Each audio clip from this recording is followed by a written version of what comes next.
Bismillahirrahmanirrahim. Elhamdülillah. Esselatu vesselamu ala Resulillah əmmə bə'd.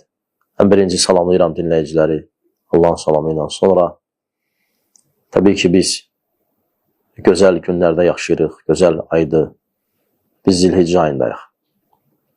Və Allah Taala'nın hikmətindəndir ki, Allah Taala bəzi günləri, bəzi günlər üzərində üstün eləyib və bəzi ayları bəzi aylardan və bəzi yerləri bəzi yerlərdən və bəzi insanları bəzi insanlardan üstün tutub. Amma məsələn günlərin günlərdən üstün olması cümə günü misal çəkmək olar.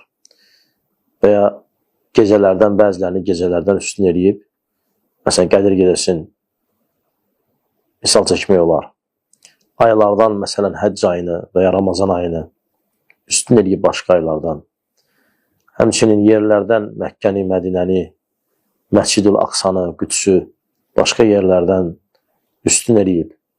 Həmçinin insanları bir-birlərindən üstün eləyib. Məsələn, peyğəmbərləri üstün eləyib başqa insanlardan.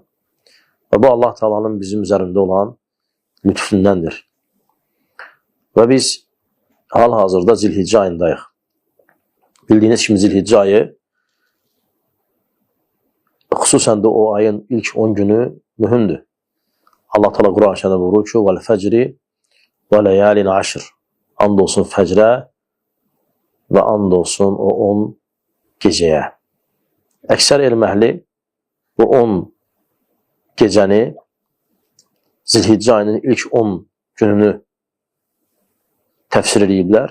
Onlar deyirlər ki, bu 10 gün Zilhiccə ayının 10 günü deməkdir. Təbii ki, bu ayda xeyirli əməllər cəm olur, xeyirli əməllər daha çox edilir və yetər ki, bilmək ki, bu ayda həcc eləmək fərzdir. Kimin ki imkanı var və kimin ki malı var, kimin ki mülkü var.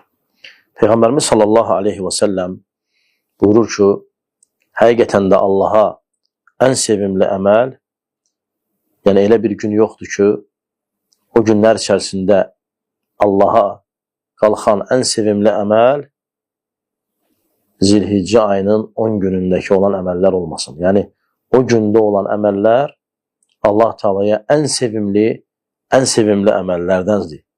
Və sahabələrdən bəzilər soruşdular ki, ya Rasulullah, hətta Allah yolunda cihad eləməkdən də Peyğəmbər sallallahu aleyhi ve sellem dedi ki, bəli, hətta Allah yolunda cihad eləməkdən də. Sonra dedi ki, yalnız bir halda ki, getsin, yəni cihada getsin, döyüşə getsin və geri qayıtmasın.